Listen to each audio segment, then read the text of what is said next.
మిత్రపక్షమై కూడా JDU right kind of noises చేస్తుంది. ఇది మరి బీహార్లో త్వరలో ఎన్నికలు ఉండనందుకు కారణమా, మరి ఏ కారణమైనా కానీ చాలా రైట్ కైండ్ ఆఫ్ నాయిసెస్ చేస్తుంది. అసలు ఎన్నికల ఫలితాలు వచ్చిన వెంటనే జేడీయూ అగ్నివీర్ స్కీమ్ పైన తన నిరసన వ్యక్తం చేసింది. అగ్నివీర్ స్కీమ్ మోడీ పెట్ పథకం, బీజేపీ చాలా బలంగా సమర్థించుకున్న పథకం. కానీ ఎప్పుడైతే అగ్నివీర్ స్కీమ్ ఉత్తరాది రాష్ట్రాల్లో, హిందీ రాష్ట్రాల్లో కొంత దెబ్బతీసిందని గమనించారో, బీజేపీలోనే ప్రశ్నలు మొదలైన సమయంలో జేడీయూ అటాక్ మొదలుపెట్టింది. వాస్తవంగా అది అటాక్ రూపంలో ఉండకపోవచ్చు, మిత్రపక్షం కనుక సజెస్టివ్గానే ఉండవచ్చు, కానీ డీమార్కెట్ చేసుకోవడం మొదలుపెట్టింది. సో అగ్నివీర్ స్కీమ్ను మార్చాల్సిందే అని మొట్టమొదటిసారిగా వాయిస్ రైజ్ చేసింది జేడీయూ. సో అలా బీజేపీతో స్పష్టంగా డీమార్కెట్ చేసుకుని అగ్నివీర్ స్కీమ్ పైన స్పందించింది జేడీయూ. ఆ తర్వాత బీహార్కు స్పెషల్ కేటగిరీ స్టేటస్ ఇవ్వాల్సిందే అంటూ రాగం మొదలుపెట్టింది. ఆంధ్రప్రదేశ్ నుంచి ఆ డిమాండ్లు అంత బలంగా రాకపోయినా బీహార్ ముఖ్యమంత్రి నితీష్ కుమార్ మాత్రం బలంగా ప్రత్యేక హోదా కాదంటే కనీసం బీహార్కు స్పెషల్ ఫైనాన్షియల్ ప్యాకేజ్ అయినా ఇవ్వాలి అనే డిమాండ్ మొదలుపెట్టాడు. మూడవది, జేడీయూ నేషనల్ ఎగ్జిక్యూటివ్ కమిటీలో ప్రైస్ రైజ్ అండ్ అన్ఎంప్లాయ్మెంట్, ఈ రెండు అంశాలపైన ఎన్డీఏ ప్రభుత్వం సమర్థవంతంగా సత్వరంగా రెస్పాండ్ అవుతుందని ఆశిస్తున్నామంటూ తీర్మానం చేశారు.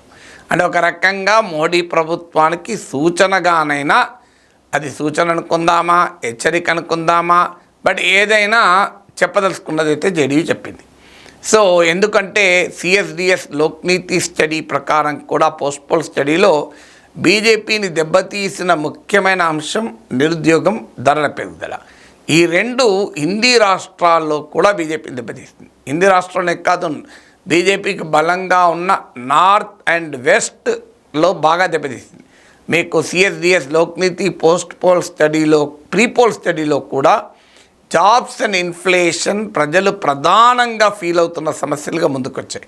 అయితే రామ మందిరము ఇలాంటి భావోద్వేగమైన ఎమోషనల్ ఇష్యూస్ వచ్చి రియల్ ఇష్యూస్ను పక్కకు పెడతాయి. 2019లో పుల్వామా, బాలాకోట్ వచ్చి పక్కకు పెట్టినట్టు అనుకున్నారు, కానీ అది జరగలే. అది జరగకపోవడం వల్లనే బీజేపీకి అత్యంత బలమైన ఉత్తరప్రదేశ్లో భారీగా దెబ్బ తగిలింది. రాజస్థాన్లో గత 10 ఏళ్ళుగా మొత్తం సీట్లు గెలుచుకున్న బీజేపీ ఈసారి 11 సీట్లు కోల్పోయింది. అవుట్ ఆఫ్ 25లో 11 సీట్స్ కోల్పోయింది. మహారాష్ట్రలో దెబ్బతిన్నది భారీగా, 48లో 30 సీట్స్ ఇండియా కూటమికి వచ్చాయి. చివరి గుజరాత్లో కూడా ఒక సీటు పోయింది, హర్యానాలో దెబ్బతిన్నది, కర్ణాటకలో దెబ్బతిన్నది. సో అందువల్ల ప్రైస్ రైజ్, అన్ఎంప్లాయ్మెంట్ పైన జేడీయూ చాలా క్లియర్గా వాయిస్ రైజ్ చేసింది. ఎందుకంటే బీజేపీతో కలిసి ఉండడం వల్ల దాని బిల్లులు తాము చెల్లించకూడదు అని బహుశా నితీష్ కుమార్ అనుకున్నాడేమో. ఎక్కడ డిమార్కెట్ చేసుకోవాలంటాడు అక్కడ చేసుకోవాలనుకున్నాడేమో, కానీ దీనిపైన రైజ్ చేశాడు.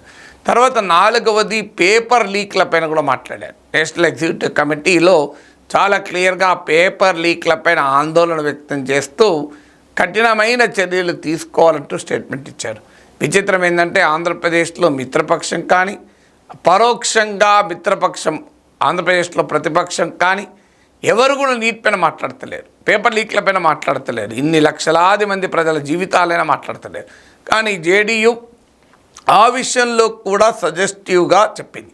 వాస్తవంగా తెలుగుదేశానికి జేడీయూ అనుసరిస్తున్న వైఖరి ఆదర్శం కావాలి. ఎందుకంటే మిత్రపక్షం మిత్రపక్షమే, భిన్నపక్షం భిన్నపక్షమే. టీడీపీ, బీజేపీ మిత్రపక్షాలు, జనసేన, బీజేపీ మిత్రపక్షాలు, కానీ ఇవి భిన్నపక్షాలు. సో మిత్రపక్షము, భిన్నపక్షము అని రెండు కాన్షియస్నెస్లు ఉండాలి. అందువల్ల బీజేపీని ఇబ్బంది పెట్టే రీతిలో స్పందించాల్సిన అవసరం లేదు. కానీ అదే సమయంలో తమ ఐడెంటిటీని, తమ అస్తిత్వాన్ని, తమ ఉనికిని చూపుకునేటువంటి డిమార్కేషన్ భిన్నపక్షం కూడా కావాలి. అదే జేడీయూ అనుసరించింది. నితీష్ కుమార్ అనుసరించిన వైఖరి ఇప్పటి కాకపోయినా కాస్త కొన్ని రోజుల తర్వాతైనా చంద్రబాబు నాయుడు అనుసరించడం ఆ పార్టీకి బెనిఫిట్ అవుతుంది. లేకపోతే మోడీ ప్రభుత్వం పట్లున్న వ్యతిరేకత బిల్లులు తెలుగుదేశం పార్టీ కూడా చెల్లించాల్సి ఉంటుంది. మీకు జరగబోయే పరిణామాలు ఇప్పుడు మీకు మహారాష్ట్రలో ఏం జరిగింది, బీజేపీ ఒక్కటే దెబ్బతినలే, నీకు శివసేన ఏక్నాథ్ షిందే వర్గం దెబ్బతిన్నది, అజిత్ పవార్ వర్గం కూడా దెబ్బతిన్నది. అందువల్ల దెబ్బంటూ తింటే మిత్రపక్షాలకు కూడా దెబ్బతిని ఉంటాయి. లాభం వచ్చినప్పుడు లాభం ఎలా వస్తాయో దెబ్బతిన కూడా ఉంటుంది. అందువల్ల మిత్రపక్షాన్ని ఇబ్బంది పెట్టే రీతిలో నాయిసెస్ చేయమని నేను సలహా చెప్పను, నేను మాట్లాడను. అయినా నా సలహాతో పనేముంది. కానీ బట్ భిన్నపక్షంగా తమ డిమార్కేషన్ చేసుకోకపోతే ఖచ్చితంగా ఆ పార్టీలు నష్టపోతాయి.